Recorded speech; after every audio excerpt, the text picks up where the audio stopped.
Hello, hello, hello, and welcome to episode 206 of the Mo Money Podcast. Thanks for joining me for another episode. Oh my gosh, what a week it has been. I launched season 9 last week, and I was very excited to put it out. I'm very excited about this season and all the guests that I have in store, but I did not expect to have pretty much just like the best day ever in terms of launching season 9. Like I had the most downloads I've ever had, which leads me to believe that although there are a ton of you out there that are loyal listeners, thank you so much for sticking around all these years. There's a ton of newbies. Thank you for joining me, choosing to listen to the show about personal finance and money, which I know isn't as sexy as, I don't know, talking about The Bachelor or something like that. But I feel like you'll probably get more about, you'll get more long-term from this show probably than a show that talks about reality TV. And I'm not knocking reality TV because I am a reality TV junkie on my own time. I'm just saying, if, we only have so many hours in the day, so you're going to learn some great stuff from the show and this episode in particular. So for this episode, I have Cameron Huddleston on the show. She is an award-winning journalist with more than 17 years of experience writing about personal finance, but she's on the show because she just came out with her first book called Mom and Dad, We Need to Talk: How to Have Essential Conversations with Your Parents About Their Finances. I know, very specific topic, but so important. I don't know if you know. I don't know. Okay, number one, let me just back up a whole minute, not even a whole minute, a whole second. I read a bunch of personal finance books, and I bet if you're listening to the show, you probably also do. A lot of the books out there are super general and may never answer some very important questions like, hey, what do I do when I get older and my parents get older and I need to start thinking about their future and can they afford their retirement? Do they have an estate plan? Like, do I have to be worried about them? How do I broach the subject of, hey, are you doing okay for money? I know I'm your child and I want to respect you and all these kinds of things. For me, as someone who is getting older and my parents are getting older and my, parents on my mom's side are no longer with us, these types of conversations and things are very front of mind for me. So for me, I was so excited to have Cameron on the show, and I'm so glad that she wrote this specific book because I think it can help a lot of people. And she also shares her personal story of why she was inspired to write this book, and it has to do with her own mother. So I think you will get a lot out of this episode. I think it's a very important thing we all need to talk about and think about. Now, if you are new to the show, welcome. As I said, make sure to subscribe if you haven't. If you like what you're hearing, make sure to also leave a iTunes review or review on whatever platform that will allow you to give me a review, because I love to do shout outs. I will be doing shout outs to new reviewers in some future episodes. And would love to give you a personal shout out on a future episode. Also, make sure to get onto my email list because I do a lot of these episodes, like I pre-record them, but I have a lot of things going on. Like, I do webinars, I do live events, I just have my own online course if you want to learn more about investing foundations for Canadians, now available on jessicamorehouse.com. I've got a lot of things going on and I don't necessarily get the chance to share with you on this podcast, but I share everything and anything about what's going on and exciting things in the loop on my email list. So just go to jessicamorehouse.com/subscribe to get on there. Also, I have a free Facebook group that anyone can join. It's called it's at facebook.com/groups/money life balance. There's also a link on my website. But if you want to find out who else listens to the show or just have conversations with people, ask them questions. There's no such thing as a dumb question. There's also no judgment. It's a no judgment zone, no meanies in my group. It is all about just helping each other, learning from each other so we can live better lives and, be awesome at our money. So make sure to join the free Facebook group. Okay, that's all I'm going to share. I'm going to close this mouth of mine and going to share. Okay, I'm not, obviously. I have a podcast to share with you, but I am going to now share a few words about this episode's sponsor. You're going to want to listen to the end of this little bit because there's a freebie that you're not going to want to miss at all. That's all I'm going to say. Okay. This episode of the Mo Money Podcast is supported by the Great Courses Plus. I think we can all agree that the best investment we can all make is in ourselves. If we want to grow, improve, and reach whatever goals we set ourselves, we need to learn new skills, and we need to continue our education on our own time. I know for a fact that if I didn't push myself to keep learning after university, I definitely wouldn't be where I'm at right now in my life and in my career.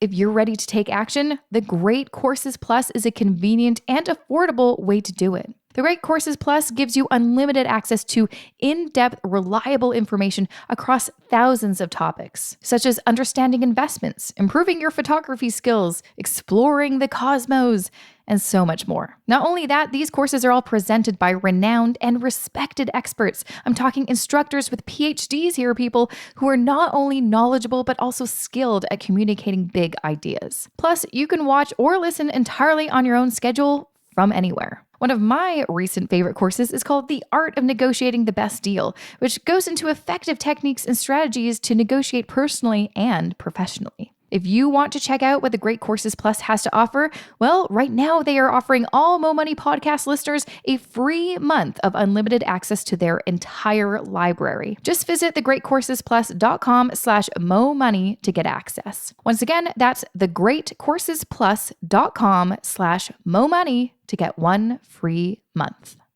Thank you so much, Cameron, for joining me on the Mo Money podcast. Thank you so much for having me. I am very excited to have you on the show. This is a topic I have definitely not covered on the show, but it's something that as I've kind of witnessed my parents deal with their parents. As I get older, it's a topic that I think people need to just learn more about and think about, which is talking to your older parents when you're an adult about their financial situation. But before we kind of dive in, I want to kind of learn more about you and your background, because I know you have a very long history of writing about personal finance. I do. I've actually been writing about personal finance for more than 17 years, and I've been a journalist for even longer than that. I know it makes me feel old to say that. No, you started when you were 10. Right. I was a child prodigy. Yeah. Graduated college when I was 12. No, I'm a Gen Xer. And so I have been writing about personal finance for a long time. And I stumbled into this line of journalism. I didn't start out covering finance or business or anything like that. I was just a general assignment reporter with a newspaper, and found my way into personal finance reporting in 2001. I had gotten my master's in economic journalism, and we were heading into a recession. And no one was hiring. In fact, I had been working for Dow Jones Newswires before I went to graduate school. They had a hiring freeze. Other places I wanted to work had hiring freezes. But Kiblinger's Personal Finance magazine was looking for an editor for its website. And they took a chance on me. And that's how I got started. And I've been writing about personal finance ever since. And you're not sick of it, because it's surprising for me. Like, I'm surprised I still love talking about it. The interesting thing is that because I get to interview so many different people, I'm always learning something new. Certainly, I have written a lot of the same article in a variety of different ways, approaching it from a different angle, but I'm learning a lot of new things, I feel like, all the time. And so that's what makes it enjoyable. No, absolutely. And so you've been writing about pretty much every topic under the sun about personal finance for a very long time. What inspired you to write this book called Mom and Dad, We Need to Talk: How to Have Essential Conversations with Your Parents About Their Finances? Because again, it's a book that I think is necessary for everyone to check out, but I don't think there's many books on this topic. Right, exactly. Who in the world wants to tell people they need to talk to their parents about their finances? I must be crazy. Yeah. I was inspired to write this because of my own experience with my parents, largely because of the mistakes I made. And I don't want people to make the same mistakes that I made. And I made these mistakes as a personal finance journalist, someone who should have known better, which just goes to show that if I didn't realize that I needed to be having these conversations with my parents, most people probably don't, because most people don't have a handle on their own finances. So the last thing they're thinking of doing is talking to their parents about their finances. My mother has Alzheimer's disease. She was diagnosed when she was 65. That was about 10 years ago at this point, and I was only 35. And I had not had detailed conversations with her about her finances before she started having memory problems.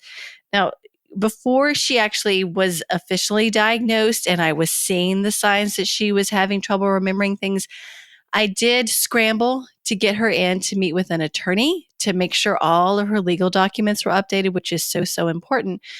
But I was stepping in and getting involved without really knowing what sort of accounts she had. I had a general idea of where she stood financially, but I was having to figure things out as my mother was forgetting. And there was one account that slipped under my radar and was almost turned over to the state here in the US. We live in Kentucky, actually. And it was almost turned over as an unclaimed asset just because I didn't have a good accounting of her financial assets and her accounts because I had not had a conversation with her. Also, my father, he died at the age of 61 without a will, and he was in a second marriage.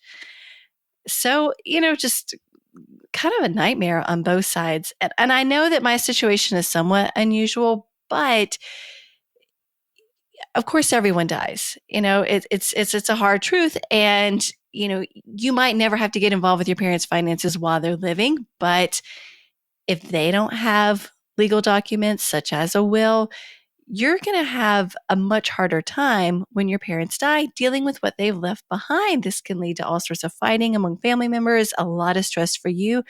But with a huge generation, the boomers, aging and living longer, more and more people are going to be needing long-term care, which means more and more kids, adult children like me, are going to have to get involved in their parents' finances. And if you wait until there's a health issue, if you wait till your parents need your help, at that point, it can be too late. Yeah, exactly. Like I know just from having the experience seeing my parents having to deal, like, specifically my mom, both of her parents have passed away in the past several years. And that was a unique situation, I think, as no one, she has 3 brothers. No one really expected it. They just kind of figured, well, they're very healthy. And then it was kind of one. And then, first my grandma and then my grandpa 3 years later. And it was kind of a wake up call that, wow, I guarantee you they never had conversations about money with my grandparents.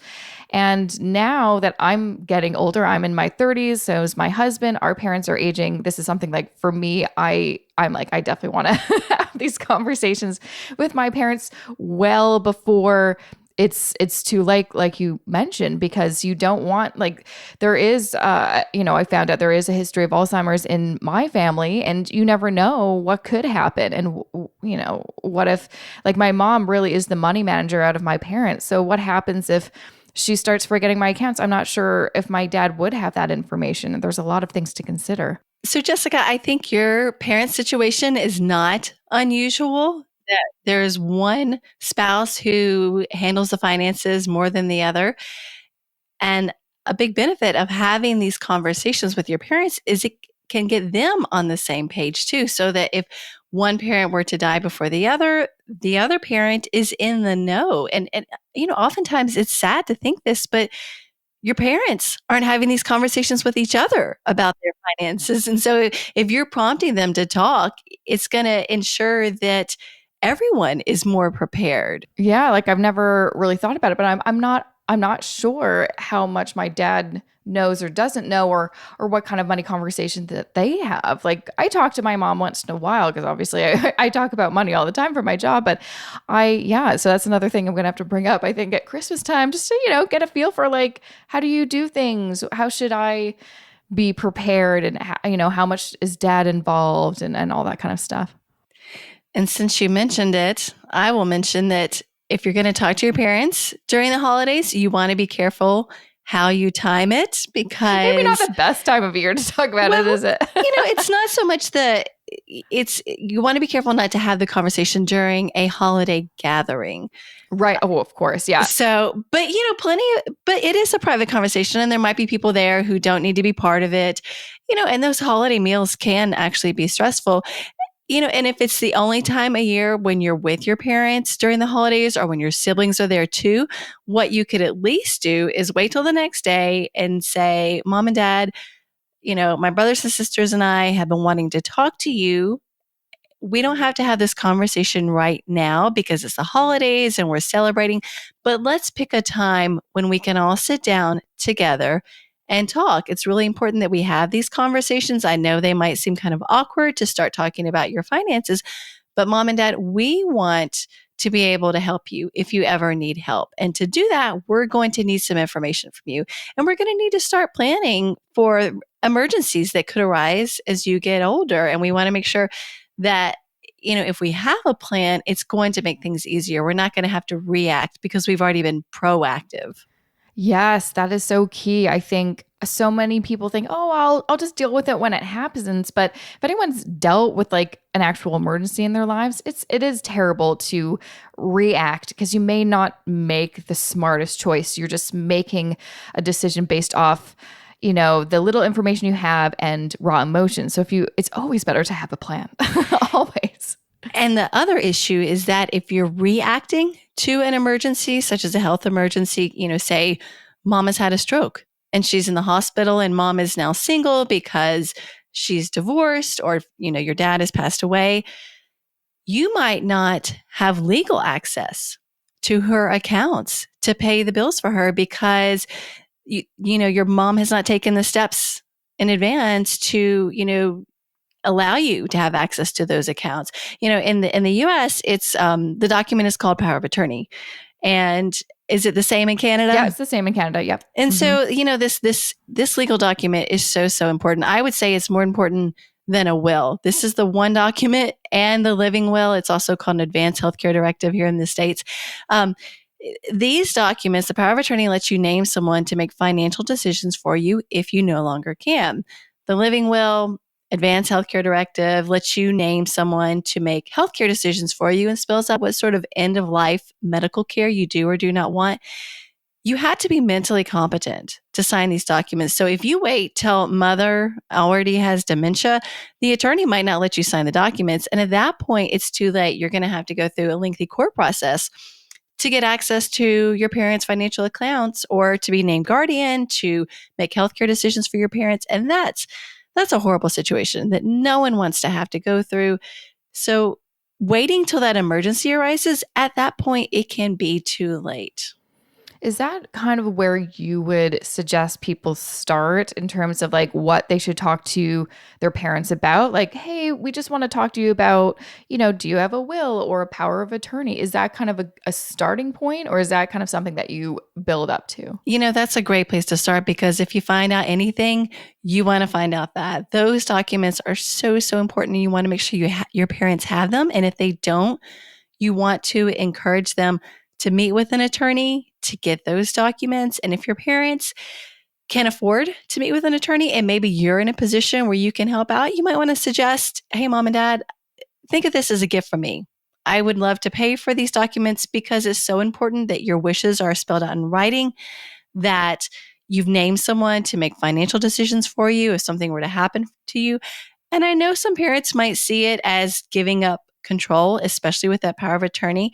But you let your parents know, mom and dad, by doing this, you are actually maintaining control. If you don't pick someone, a court could end up picking someone for you. And it might not be the person you want. If you don't spell out who gets what when you die with your will, again, a court's going to decide. And family members are going to start fighting over who gets what. And I know you don't want that to happen.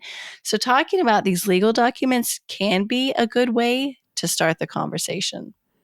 So I know in your book, you talk about a lot of different topics that you definitely need to broach. We've kind of talked about, maybe some long-term care, end of life planning. It kind of goes into, hey, do you have a will? But I feel like sometimes they'll have a will, but it may not necessarily spell out, but like, what do you specifically want? What are your wishes? How do you kind of talk about that? Because I know a lot of people feel so uncomfortable about talking about end of life with their parents because it's like, I don't want to talk about it's not like I'm talking about, do I get an inheritance? I just want to make sure that I know what kind of ceremony you want or what just these important things that we all have to deal with. You could actually say it just like that. Yeah. Because as uncomfortable as talking about death is, actually some people would rather talk about that than the financial side of things. Is that right? It is. It is. People they're so funny about money. And, these conversations don't need to be about the specific details of your parents' finances, the dollar amounts.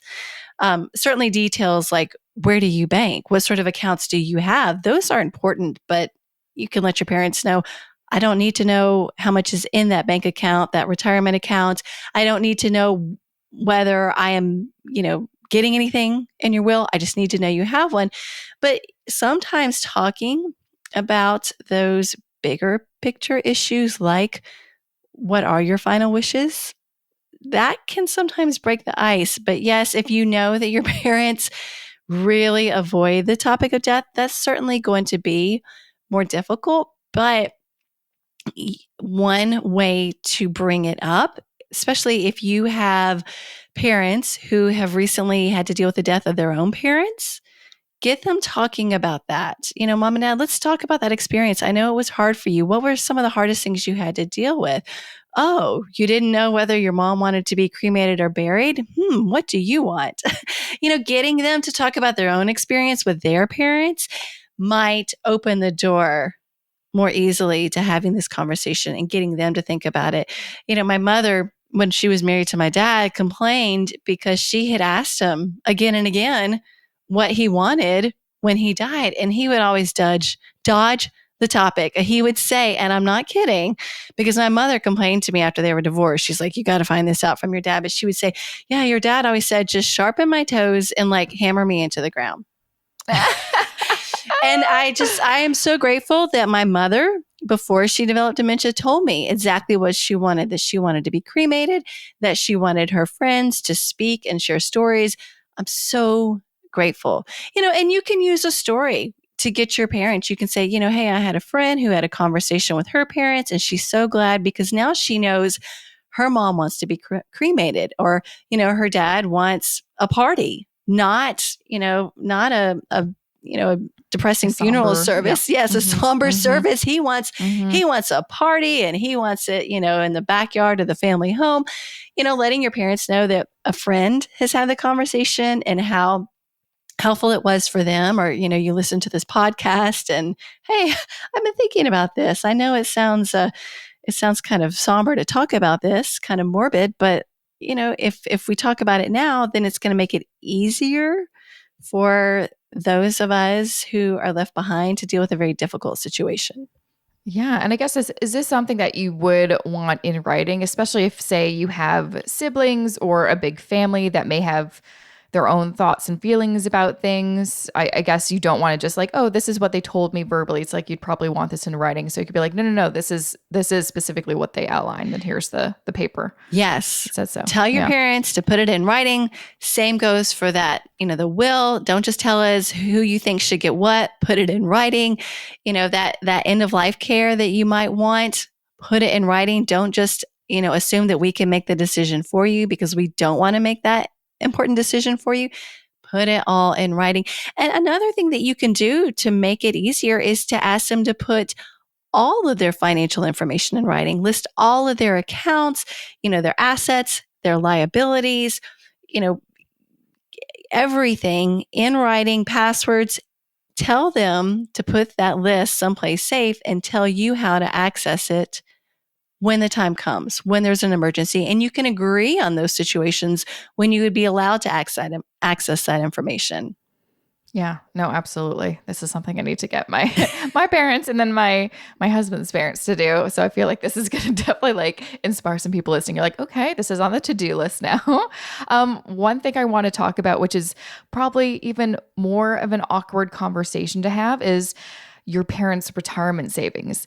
Because I feel like a lot of people, especially parents, they want to look like, no, you don't have to worry about me. You worry about you. But I mean, if you have no idea whether your parents are sufficiently, okay to survive in retirement, and who knows how long their retirement can be, how do you broach that subject to be like, do you have enough? Do you have things organized?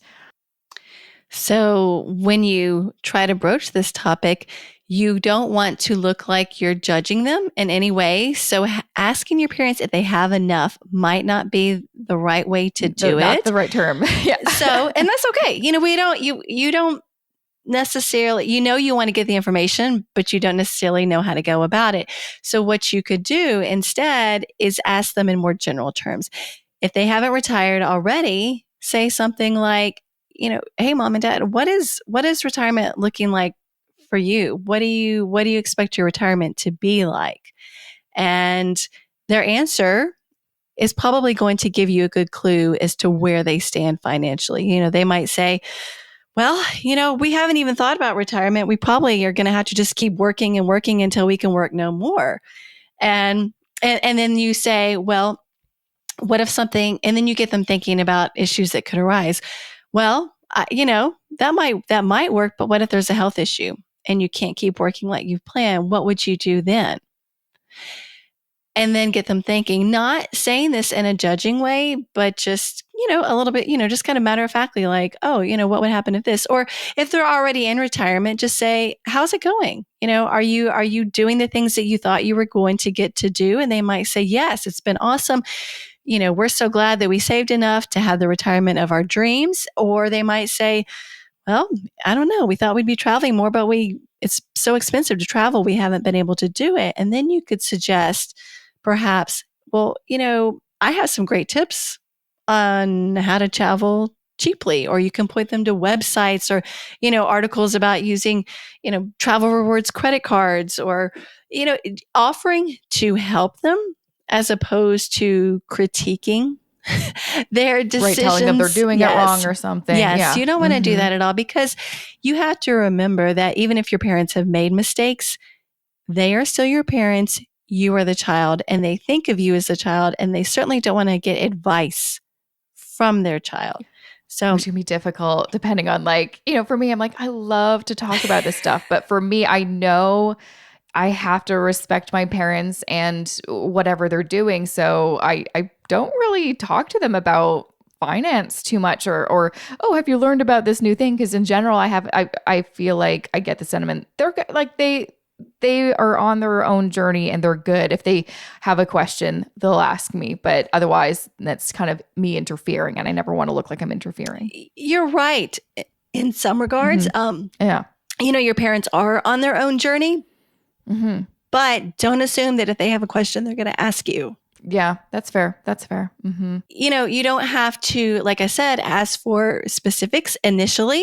Just talk about those bigger picture issues. And another way to do it is, and this is what I did with my mom. This is the one conversation I did have with her. Before my mother developed dementia, I asked her to look into getting long-term care insurance. And she took my advice. She met with an insurance agent, and she didn't qualify because she had another health issue, another pre-existing condition. And so, but, bringing this topic up, it's not so related to your finances in particular, but it's about planning. And so saying, hey, do you have a way to pay for long-term care if you need it? And that, again, can lead into the whole retirement conversation. Do they have enough funds to pay for healthcare, long-term care, retirement, that sort of thing? It's kind of a backdoor into the conversation, talking about one particular aspect of aging. Yeah. And that's, again, something I think me and my husband have talked about. And I know I've talked to my sister who's married and they just had a baby, and they themselves have talked about, but I'm not sure if we have actually talked to our parents or, parents-in-law about, hey, when there's a time where maybe you're at that age where you need to sell your house and move, what are we doing? Are you moving? Do you expect to move with us, which may or may not be feasible, or are we going to put you in a retirement, community? And that's also, I think, a very difficult thing to bring up, because I think sometimes parents have certain, they've already made a plan and they may not have shared it with you. And so you're like, oh, you're moving in with us, are you? Oh, okay. We don't know if we're up for that, or, it's a tricky situation, but man, do you need to find that out before, before it's too late. That's another way though to have these conversations is to talk about their plans for whether they're going to stay in their house. Because some people I feel like have very firm, they're like, no, I'm staying in this house. I'm going to die in this house. Or they're like, I don't care. You can put me wherever. I'll be happy. But if your parents say, I'm staying in this house, I'm going to die in this house, you say, well, is this house set up to accommodate you as you age? You're living in a 2-story home, mom and dad. Are you going to be able to get up and down the stairs? Can you get into the bathtub to take a bath or a shower? I understand that you love your home. Most people do, and you've been there for years, but maybe it's not going to suit you as you get older. And maybe you would love having a smaller place that requires less maintenance, costs less, and then you're going to have more money to do things that you can enjoy. Putting a positive spin on it is a good way to do it. You don't want to harp on all the negatives like, oh, this house is too big for you. I know it's too expensive for you to maintain. Talk about, the benefits of moving someplace smaller and how it's going to free up money for them to do fun things. Exactly. No, it's always nice. Yeah, that's always, I think, a key thing. No matter what, make sure it's like a positive kind of spin or tone. That's probably the easiest way to go about it. But one thing I've been kind of thinking this whole time, what if your parents are just not even receptive to having a conversation about anything to do with money? Because I know depending on, the generation, they're like, no, we don't talk about money. That's rude. It's taboo. It's inappropriate. What do you do if you're in that situation? There are going to be some parents who are going to balk, no matter the approach you take, the number of times you try. One thing you can do is get a third party involved. That might be some sort of financial professional, either someone your parent is working with, or, suggesting to your parents that they meet with someone you've worked with. Hey, mom and dad, I just did my estate planning documents. Would you like to meet with my attorney so that you can draft your own or update the ones you have? I met with a financial planner, a financial coach. It's been so helpful. Would you like the name of this person? Or reaching out to a family friend, a clergy member, encouraging that person to get your parents talking with you. That's one way to do it.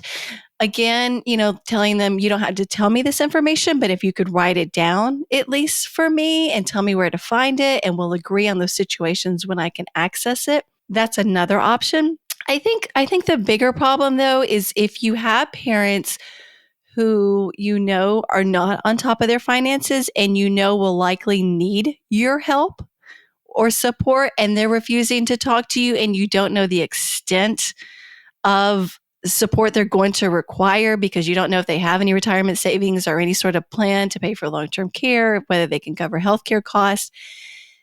That's when you run into more trouble. And that's when you have to either say, okay, I'm in a position financially where I can start maybe saving some money to help my parents out, or, my siblings and we can all work together to create this fund for our parents, or preparing yourself emotionally for telling your parents, I'm sorry, but I can't help. I would love to be able to help, but I am not in a position financially. I've got kids I have to support, or, I need to prepare for my own retirement.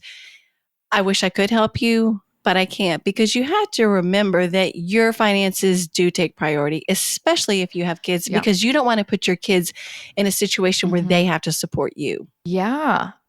I guess that's kind of the typical, like that term, the sandwich generation, where you have aging parents and young kids, and you kind of feel like you're kind of in between, and you want to help both, but obviously it makes the most logical sense. And that's kind of, typical. Everyone always says you need to make sure that you are okay financially, because if you're not, then you can't help anyone else with their situation. So you have to help yourself first before you can help others. Exactly. Yeah. And it's not like a selfish thing. It's the same, idea as being on that airplane and putting your mask on first before you put a mask on somebody else.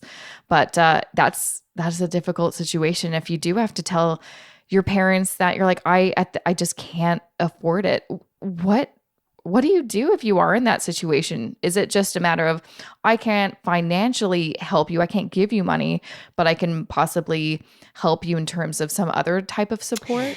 Yes, just the same way that a parent might help a child, an adult child, because if you continue to support that adult child financially, that child is never going to learn how to manage finances on his or her own. So you point them in the direction to information about how to create a budget, how to pay off debt. Do the same for your parents. Point them to resources that they can use. Hey, mom and dad, here's a place where you can go get credit counseling, or here's a place where you can get more information about, paying off your mortgage, or, various resources out there, because there are a lot of them to help lower income people, take control of their finances. There are resources that can help people do that, and pointing them to those resources and saying, here, this is where you might be able to get some help. Yeah. And of course, one resource that our listeners can take advantage of is your book. So where can people find more information about your book, Mom and Dad, We Need to Talk? If you go to CameronHuddleston.com, there are links to the places where you can buy my book, including Amazon.com, one of the obvious places. I have a couple of free resources on my site. One is a downloadable in case of emergency organizer that you could print out and give to your parents, and they can fill it out with all of their financial information, including final wishes, and tell them to put it someplace safe or give it to you if they feel comfortable doing that. I also have it's a scam red flags sheet that you can print out and give to your parents. And this is a good way to start the conversation too, saying, hey, I found this online. Hang it up by your phone, hang it up on the refrigerator, because there are a lot of scams out there, mom and dad. And I want to make sure that no one's, trying to take advantage of you, because there are lots of people out there who do want to take advantage of older adults because they think, they are sitting on a lot of cash, with their retirement accounts. You don't want to point out they're trying to take advantage of you because you're old. Because again, that's no good. That's no good. So I have both of those resources on my website, links to places where you can buy the book. And I do in the book have a long list of the information you need to gather, 10 different conversation starters, a lot of sample conversations, dialogues when it comes to talking about estate planning documents, long-term care, a chapter on talking to your parents about when it's time to move and what to do if they don't want to talk. Yeah, no, I think it's such an important thing that people, need to start thinking about. And it's great that there's a whole book on pretty much all the things that they probably have in their head, like questions and answers to everything. So I appreciate you taking the time to write this book and then join me on the show to kind of share some of your wisdom. Thank you so much for joining me, Cameron. Thank you so much for having me. And that was episode 206 of the Mo Money Podcast. Make sure to check out the show notes for this episode at jessicamorehouse.com/206. And you can check out the show notes for every single episode. And if you have no idea what the hell is a show note, that's okay. All it is kind of a recap of the episode, some important, just, key points of what we talked about in case, you didn't have time to take notes or you just don't want to take notes. And also some important links and resources that we share in every episode. So all you have to do for any episode is go jessicamorehouse.com/whatever the number of that episode is, or just go to jessicamorehouse.com/podcast. It has every single episode and show note on there as well. So that's just something you can do. I have a few exciting things that I want to share with you, so do not go away. I just have a few words to share about this episode's sponsor, and then I will get right back to some exciting things. This episode of the Mo Money Podcast is supported by the Great Courses Plus. You've heard me say this before, the best time to start investing is today, and the same goes for investing in yourself. If you've always wanted to learn something, gain a new skill, or just get better at something, it's never too late, and today is the day to start doing it. Just take it from me. I started blogging 8 years ago to learn digital marketing, and now I run my own online business. And I'm still continuing my education all the time because it's never been easier to learn. That's why I'm really excited to share with you the Great Courses Plus. It's an online library with courses on thousands of topics. You want to learn about the stock market? There's a course for that. You want to learn how to paint with watercolors? There's a course for that. You want to get better at photography, which is something I'm actually trying to work on my downtime? Well, there's a course called Fundamentals of Photography that will teach you all about camera settings and how to take better photos, taught by an award-winning National Geographic photographer. If you want to get started and see what kinds of courses there are, the Great Courses Plus is offering all Mo Money podcast listeners 1 free month of unlimited access to their entire library. Just visit thegreatcoursesplus.com/momoney to get access. Once again, that's thegreatcoursesplus.com/momoney to get 1 free month. Okay, exciting thing number 1. I'm, of course, giving away copies of Cameron's book. I can't just have her on the show and not give away her book. Come on, who am I? So if you want to enter to win a copy of her book, Mom and Dad, We Need to Talk, make sure to go to jessicamorehouse.com/contests. And actually, I'm going to be giving away a ton of books this season. I always do this because I also just love the opportunity to send books to readers so I can, just spread the love and spread the knowledge. So there's going to be a ton of other contests on that page. So go to jessicamorehouse.com/contests and you can enter to win a number of different books for, I guess really, this is me being lazy. I didn't want to just wait every week and then update and put a new book giveaway up there. I'm just putting them all up there right now, though I'm not putting everyone up there because I'm still getting new guests, guys.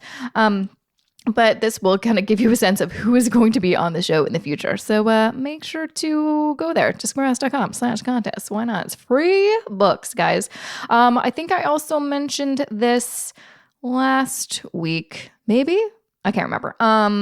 But I will be doing one of my Millennial Money meetups in Toronto, November 19th. Tickets will be on sale very soon. I will let everyone know. Subscribe to my email list first. So go to jessicamorehouse.com/subscribe to get on the email list. But if you've never been, super fun. There's some appies, delicious appies, FYI. There's drinks, y'all, okay?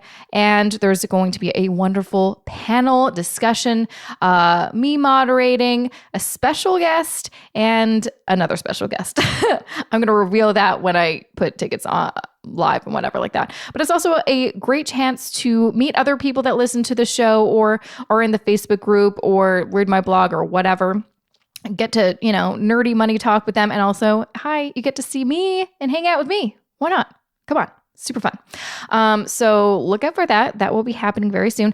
Last thing I want to share is if you are into the YouTube, I've recently gotten to the YouTube, learned, some important, I can't believe YouTube's been around for this long and I just got on the bandwagon. I just kind of discovered what YouTube is all about. Sad. What's wrong with me? Anyways, so because of that, I have a YouTube channel. I've had it for a while and I've really just put these podcast episodes on there because people were saying, hey, can you put them on there so I can listen? Because I listen on YouTube. I'm like, yeah, sure.